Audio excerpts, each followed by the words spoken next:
लिहाजा एक ही स्टेटमेंट में बगैर रुके सारी बातें बोल दी हैं और यह भी बता दिया है कि हम जान दे देंगे, जान दे देंगे। अब ये कह रहे जान दे देंगे, वो समझ रहे हैं जान ले लेगा। वो जो पूरे इस्लामाबाद की हालत है वो मुझसे बेहतर इसलिए नहीं कोई जानता कि जिस मुल्क में 12 साल नौकरी की उसमें कुछ दोस्त कहते हैं कि हम तो समझे थे कि हिंदुस्तान का पहला शरीफ आदमी है, तुमको 12 साल हमने नौकरी, तुम भारत में पहले आदमी हो, लेकिन तुम अब आखिरी आदमी हो जिसने उसका भी धर्म नहीं निभाया। लिहाजा सिस्टम हिला हुआ है।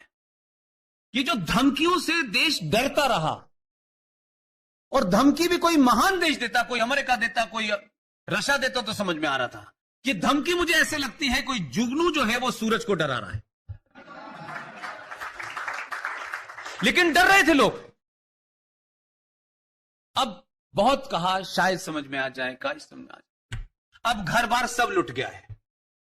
अब 1 इंच का जमीन का हिसाब होगा, ये कहां से आई। चिंता इस बात की नहीं है कि 35 पे हट गई है, हमारे चेहरे पे से नकाब हट गया है, इसलिए नंगे हो गए, इसकी चिंता है। अब जम्मू कश्मीर में क्या होने वाला है? कुछ नहीं होने वाला है। इस देश में एक वर्ग है जो 70 सालों से इस देश के सिस्टम में नाजायज चीजों का खूब भोग कर रहा था, उनका आना बंद हो गया है। और जो इंडस्ट्री चल रही थी इंडो पाक फ्रेंडशिप और दोस्ती, 40 इधर से जाओ 50 इधर से आओ, तुम दिल्ली में शराब पियो, हम लाहौर में शराब पिएंगे, फिर उसके बाद फिर तुम अपने अपने घर चले जाएंगे, और भारत पाकिस्तान के बीच में दोस्ती की बात होगी। तो सरकारों को भी शौक हो गया था। ट्रैक 2, ट्रैक 3, ट्रैक 4, अरे भाई 4 लेन की सड़क बननी थी, बना दी, अब कौन सा ट्रैक चाहिए आपको? तो ये जो 50-60 लोगों की इंडस्ट्री थी, जिसमें नाम मत नहीं लेना चाहता मैं, उनको बड़ा नहीं करना चाहता, उन्होंने चिट्ठी लिखी है, सुप्रीम कोर्ट में केस करने गए, उसमें 90% आप ही के हमारे समाज के लोग हैं। लिहाजा उनकी ट्रैक टू डिप्लोमेसी, उनके टूर सब बंद हो गए। बड़े बड़े पत्रकारों की दुकानें बंद हुई हैं, बड़े बड़े एनजीओ की दुकानें बंद हुई हैं। वो अभी आपको डराना चाहते हैं। उनको लग रहा है कि गुजरात 1947 का गांधी वाला है। उनको नहीं समझ में आ रहा कि यह भारत सावरकर और बोस का है, इसलिए डराने से बात नहीं बनने वाली है। अब आप सवाल पूछ रहे हैं, आप किसी को मार नहीं रहे, आपने चंद सवाल पूछे हैं कि भगवान रामचंद्र जी के बारे में खूब आप पगड़ी उछालेंगे, सीता के बारे में पगड़ी उछालेंगे, कृष्ण के बारे में आप अश्लील बातें करेंगे, लेकिन इस समाज को जैसी आदत है इग्नोर करता, इग्नोर कर दिया। लेकिन उनको लगा कि ये इग्नोर नहीं करता, ये कायर समाज है। तो अब सवाल ये हो रहा है कि मोहम्मद साहब ने कितनी शादियां की थी, ये बताओ, कब कब की थी, मेरे सर्टिफिकेट दो उनका। ये भी पूछ रहे हैं कि मोहम्मद साहब के दामाद को किसने मारा, उनकी बेटी को किसने मारा, उनके नवासों को किसने मारा। और अब आप ये भी पूछ रहे हैं, जो मैं थोड़ी देर पहले किसी से कह रहा था, कि मोहम्मद साहब के खानदान में उनके नवासों के नवासों को, उनके परिवार के लोगों को सिंध के राजा दाहिर ने अपने घर में शरण दी थी या नहीं दी थी, ये बताओ। वो हिंदू राजा था, उसने शरण इसलिए नहीं दी थी कि उसे वोट चाहिए थे मुसलमानों के, तब भी उसने अपना धर्म निभाया। और उन मोहम्मद साहब जिनके नवासों को, जिनके दामाद को, जिनके परिवार के लोगों को मारने वाले मारते वक्त अल्लाह का नाम ले रहे थे, कलमा पढ़ रहे थे, नारे तकबीर कह रहे थे, ना उसमें आरएसएस थी, ना बीजेपी थी, ना कोई हिंदू, ना रामलाल, ना श्यामलाल, ना आरएसएस की कोई वहां ब्रांच थी भाई। लेकिन ताज्जुब देखिए, क्योंकि यह बात आपने कभी कही नहीं, आपने अपने इतिहास में जो पुरुषार्थ के काम किए हैं, कम से कम वो भी हमको नहीं बताए गए। जो मीर कासिम आया, जिस मीर कासिम ने हमला किया सिंध के ऊपर, वो मीर कासिम पाकिस्तान का हीरो है। उसने बचे हुए मोहम्मद साहब के खानदान को मारा, राजा दाहिर को मारा, राजा दाहिर की पत्नी को मारा, पूरे खानदान को मारा, राजा दाहिर भी मर गया। लेकिन उसके जीते जी मोहम्मद साहब के परिवार के जो भी लोग थे, उसने बचाने की कोशिश की, उन्होंने उनको भी मारा। क्या ट्रेजेडी है कि जिसने मोहम्मद साहब के खानदान को बचाया, उनके वंशजों को आप काफिर कह के मारने की अधिकार रखते हैं, और जिन्होंने मारा वो आपका हीरो है।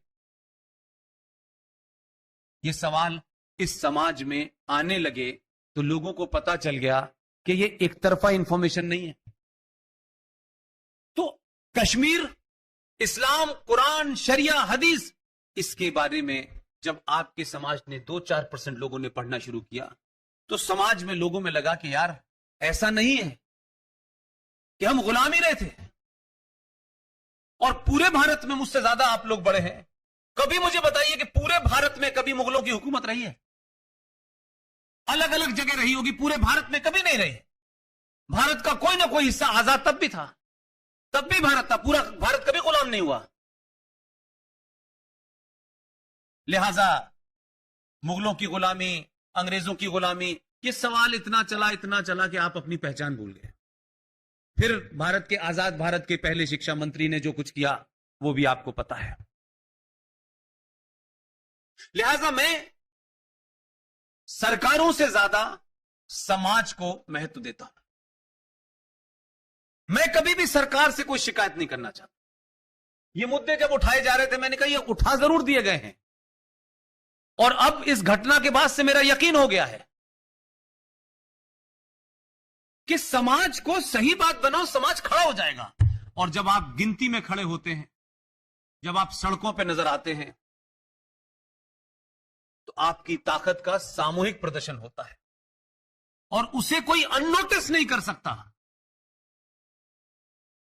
लिहाजा यह हटा इसलिए है कि भारत देश का एक एक बच्चा इसको जान गया था, और सरकार को पता था कि अगर ये नहीं हटाएंगे तो अगली बार हमें हटा सकते हैं।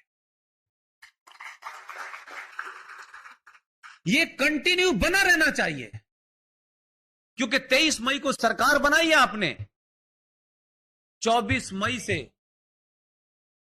6 अगस्त तक जो भी दिन निकले हैं, उसमें 70 ही दिन है कुल मिलाकर।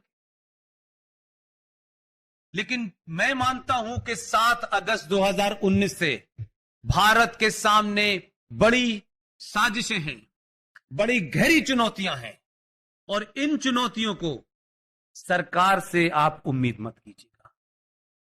सरकार का जो काम था वो सरकार ने कर दिया है, आपके हाथ मजबूत कर दिए हैं। जो समाज को करना है वो सिर्फ समाज के हाथ में होना चाहिए। इसके लिए नहीं होना चाहिए कि सरकार आएगी और आपसे पूछेगी। आपको पूरी ताकत के साथ संवैधानिक तौर पे चीजों को ठीक किया है। अब इसके बाद आपकी जिम्मेदारी है कि दोबारा से ऐसी ताकतें सत्ता पे न बैठें, दोबारा से इस समाज में आप किसी गफलत के शिकार ना हो जाएं। यह हिंदू मुस्लिम भाई भाई की बीमारी जो हमारे देश में लगी हुई है, ये जो गंगा जमुना तहजीब की बीमारी हमारे यहां लगी हुई है। लोग कहते हैं कि साहब आप मुसलमानों के खिलाफ हैं। अरे हम तो चलिए मान लिया, फ्रांस भी आपके खिलाफ है, ऑस्ट्रेलिया भी आपके खिलाफ है, स्विट्जरलैंड भी आपके खिलाफ है, पूरा यूरोप आपके खिलाफ है, और 57 देशों में जहां कोई और रह नहीं सकता, वहां किसका कत्ल हो रहा है? वहां किसको मार रहे हो आप? वहां तो कोई है नहीं। फकत यह है कि Islam is a Arab imperialism. Islam is not a religion. Islam is a political ideology to capture power, that's all. क्योंकि जब आप उसको धर्म का नाम देते हैं तो आपको कैसे फायदा होता है कि अगर इस देश में या दुनिया में कहीं कोई मोहम्मद साहब की शान में कोई गुस्ताखी कर दे, कोई उनके बारे में अशब्द बोल दे, कोई अल्फाजों का गलत इस्तेमाल कर दे, तो बुरी बातें नहीं करना चाहिए, उनके पैगंबर हैं। किसी को भी अधिकार नहीं है। लेकिन एक बात से मुझे लगता है कि ये जो उनकी शान में गुस्ताखी का जो मामला है, इसमें क्या सेलेक्टिवनेस है। मोहम्मद साहब का किसी ने कार्टून बनाया, लेकिन इसमें मैं एक बात पूछता हूं, मोहम्मद साहब की जो हिदायतें हैं, जो सेइंग्स हैं, वो पूरी पढ़ी हुई है। उन्होंने कहा कि ना तो कोई मेरी कब्र होगी, ना मेरी कोई तस्वीर होगी, कोई भी ऐसी चीज नहीं होगी जिससे लोग दोबारा से मुझे पूजने लगे। उन बेचारों की शक्ल ही नहीं है, किसी ने देखी नहीं। तो जिसकी शक्ल होगी उसी का कार्टून बना सकते हो ना आप। जिसकी शक्ल ही नहीं है और किसी ने कोई कार्टून बना दिया कि ये मोहम्मद साहब है, इस पे भी आपने लोगों को मारपीट शुरू कर दी, पूरी दुनिया में दंगा कर दिया। तो मोहम्मद साहब से आपकी मोहब्बत समझ में आती है कि आप बेपनाह मोहब्बत करते हैं और उनकी शान में कोई गुस्ताखी नहीं सुनना चाहते। मैं इस बात को कुछ हद तक अच्छा मानता हूं, होना चाहिए। लेकिन यह क्या है भाई कि डेनमार्क में कोई यहूदी कार्टून बनाएगा तो पूरी दुनिया में आग लगेगी, लेकिन कोई मुसलमान जो 24 कैरेट का मुसलमान हो और स्पेशली वहां का हो जो इस्लामिक रिपब्लिक ऑफ पाकिस्तान का हो, जिनके पास बम भी इस्लामिक हो, अगर उस मुल्क के अंदर मोहम्मद साहब की शान में कोई गुस्ताखी कर दे तो उसके ऊपर सजा क्यों नहीं है? उसको ना तो समाज मार रहा, ना सरकार मार रही। ये जैशे मोहम्मद नाम की जो पूरी दुनिया में गुलाब के फूल बांट रहे हैं, ये जैशे मोहम्मद क्या है? इसका अर्थ क्या है? मोहम्मद की फौज। मोहम्मद कौन? सभी जानते हैं। लश्कर तैयबा क्या है? ये काला सा झंडा आप देखते हैं, जिसके बारे में कहा जाता है कि तिरंगे को कंधा देने वाला नहीं मिलेगा, लेकिन उसी जम्मू कश्मीर में एक काले रंग का झंडा जरूर फहराया जाता है हर जुमे को नमाज पढ़ने के बाद। उस झंडे पे क्या लिखा हुआ है? वो किसी हिंदू ने नहीं लिखा, वो किसी यहूदी ने नहीं लिखा। जो उसको उठा के फहरा रहे वो भी मुसलमान हिंदू नहीं है। उस झंडे के ऊपर लिखा हुआ है ला इलाहा इल्लल्लाह, और 3 सर्किल बने हैं, उसमें लिखे अल्लाह रसूल मोहम्मद। यानी आतंकवाद करने के लिए आप न सिर्फ मोहम्मद का नाम इस्तेमाल कर रहे हो, बल्कि कुरान मजीद के पहले कलमे का इस्तेमाल कर रहे हो। इस पे मुसलमानों का गुस्सा क्यों नहीं भड़कता? इस पे मुसलमान किसी के कत्ल का फतवा क्यों नहीं जारी करते? तो ये जो आपका सेलेक्टिव मोहम्मद साहब के प्रति प्यार है, ये गलत है।